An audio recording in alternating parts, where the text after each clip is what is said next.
Hello, everyone, and I'm Michael Tabor, and welcome to another evening edition of Tabor Talk. So, getting right into this, this is an MMA edition here. Everyone knows that I love the UFC, and probably my favorite MMA UFC fighter today is Tony Ferguson. Lightweight contender. In my opinion, one of the most interesting fighters there is today. I think he's on a 12-win streak. Let me repeat that: 12 wins in a row. Now, I like what I love about Tony Ferguson is his unique style and his incredible athleticism. So let me do this now. When I get this Tabor Talk going, I'm going to be able to insert the video right into the screen. I'm still not there yet, so what I'm going to have to do now is hold up my phone. Coming soon. But let me just show you some video highlights of the great Tony Ferguson. By the way, Tony Ferguson is of Mexican descent, if people don't know. Here we go.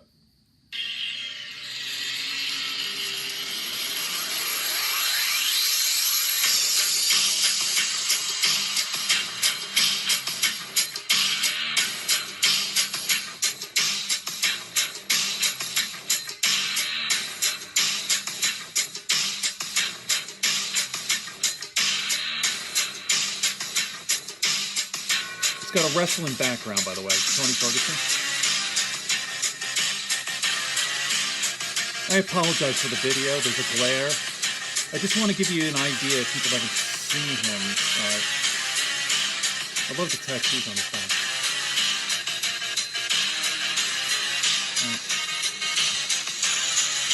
And it is twilight, so...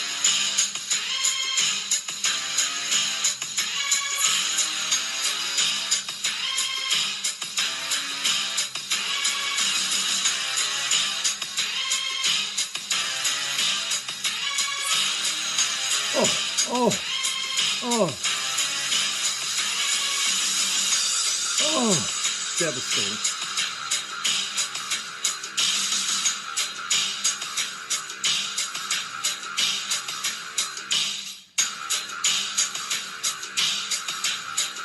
Woo-hoo-hoo.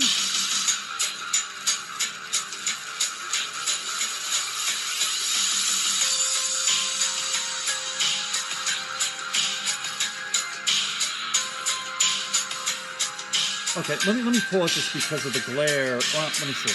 Maybe some more. Maybe the glare is a little bit better. His jiu-jitsu is off the charts. His wrestling, everything about him I love. And it's just incredible athleticism.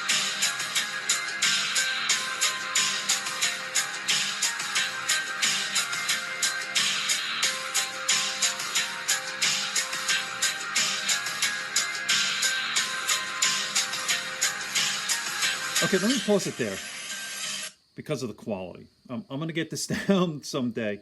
And you could just go on YouTube, put in Tony Ferguson highlights, and you'll see it there. I just wanted to give you a little taste of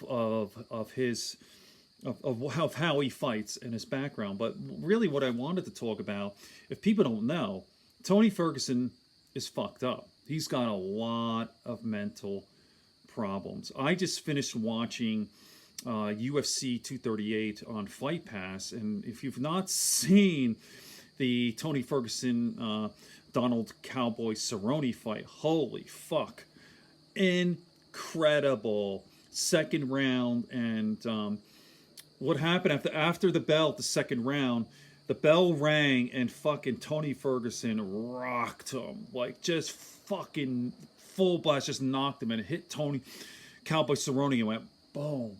And he just was like, what the fuck? So anyway, Cerrone's face blew up and he blew his nose. If anyone knows the fight game, you can't do that. When you blow, air gets in behind and is swollen. And his whole eye, it was like, you go on YouTube and see the image of Donald Cerrone after the fight. Maybe I'll show it at the end of this clip. Just Cowboy's eyes completely shut. And Anyway, and everyone was booing Tony Ferguson. He apologized. He's a real stand-up guy, and there was total respect. Tony Ferguson loves Donald Cerrone. They're brothers in this war, all this and that. So let me talk about what's going on with Tony Ferguson. So Tony Ferguson has serious mental problems, and I didn't realize the extent of this problem. So I went on Google, and you're not going to believe this. So, okay. I'm going to give you a timeline. You can't see this. It doesn't matter. I'm going to read this to you. And when I get this Tabor Talk going, you're going to see on the screen here, but I'm not there yet. So bear with me. I'm going to read this very clearly and slowly, okay? February 5th of this year, Tony's wife, Christina, wrote that the U.S. fighter did not sleep that night. And he believed that there would be a great flood, which was a result of the lunar eclipse that night. This is fucked up. So Tony Ferguson apparently purchased a life raft that took his wife Christina and their son on a long drive inland all the way to Palm Desert, California, which is about 111 miles from their home in Santa Ana. Okay? Tony's wife wrote that he woke herself and their son up in the middle of the night and demanded that they needed to leave because they weren't safe. After this incident, Tony promised that if there was no flood, that he would seek medical help. Okay, so that's fucking crazy, all right? But that's not the end of it. A week later, February 12th, Tony had what Christina described as a psychotic break or panic attack. He screamed in her face, swearing at her, and believed she was someone else. He's like, I mean, can you imagine? She says, I woke up late that night to Tony standing over me, accusing me of being a witch. 4 days later, another incident from Tony Ferguson. The UFC fighter's Christina wrote that Tony unplugged the refrigerator and turned off half the power in their home. This was because he believed that there were secret cameras in the refrigerator and cameras in the ceiling fan, and that he was being watched. He also cut the wires to the heat and air conditioning units because he believed there was a tracking device in it. Ferguson allegedly tore the vanity mirror off the bathroom wall because he believed there was something behind it, and took also his son's food away because he believed that it was poison. 3 days later, February 19th, Tony Ferguson allegedly agreed to be taken to get psychological help. His wife, Christina, and her father went to pick him up. When they arrived, they saw that the home furniture and walls had been destroyed. The mantelpiece was ripped off the wall. Christina said that Tony believed that there was a hidden doorway in the fireplace. Santa Ana police were apparently called that day. This was also around when she moved into her parents' home, she recalls. Okay. Another incident, March 5th. There's mosquitoes, I'm sorry about that. Christina says that when she picked her husband Tony up to take him home once again to Keck Medical Center, while they were driving there, they hit traffic on the 405 freeway in Los Angeles. While the car was moving, Christina describes how Tony jumped out onto the freeway. He then ran away, jumped over a fence, and disappeared. He apparently did make it back, but not until hours later. And there were other incidents. He's fucked up. Tony Ferguson is schizophrenic. He's got some serious. Those are the signs and symptoms of a schizophrenic. I've known schizophrenic. I have a good personal friend of mine who's schizophrenic, paranoid schizophrenic. My neighbor was paranoid schizophrenic. My uncle was schizophrenic. He's a schizophrenic. But what's interesting is he's high functioning. Okay, so I don't know what type of medication he's on, some sort of antipsychotic. But if you see him in interviews, he's this totally normal guy. Let me see if I can find this. Let's see how. I got a message here, on my screen here. It's a software update. But let me see if I could find an interview. Like after the Cowboy Cerrone fight, they talked to him, and he's a very blue collar guy. It's like, hey, fucking, he talks like this, and he's really like a real tough blue collar guy. That's why he talks. But he seems like a fucking normal guy, right? Let me see. Let me get this. Tony Ferguson. Tony Ferguson. Let me go back here. Sorry for this. Let me go here. Tony. I keep getting Tony Ferguson highlights. I have to type this in. Tony Ferguson interview. How about that? Let's see what happens. Okay. So let's see what this... Okay, this is the post-fight. Now, this is what I saw last night. And he's got sunglasses, and he's happy here. Listen. Okay, I got the YouTube survey. Again, this is Tabor Talk, spontaneous. There's no editing. Here we are. This is Tony Ferguson. Let me get the glare if I can get Tony, it. I know you weren't happy necessarily with the way the fight ended and the stoppage and that sort of thing, but you could see your disappointment. But now you've had a chance to kind of cool down a little Trying bit. To get the glare. Let me turn this light off. What are your thoughts at this moment? He was slowing down. I think. It was just kind of like a lot of the other fights. It took me a second. We had a long year. Not a year from the last time I fought. It's different. Maybe it took me a little bit longer to get used to it. Didn't feel like I was in the fight until I got taken down, and then my There's no way I'm going to get rid of the glare. Boom! It popped back up. I knew I needed to get my just ass listen back to what up, he has to say. so he wouldn't get any of the judges' scores. The second round, I saw him slowing down. The body shots, the kicks. I think he was a little surprised for my kicks. A lot of people, when they get kicked by Cerrone, they're going to start backing down. That's better. We already knew that going into this fight. So in camp, we knew that there was no backing down. We were going to go forward.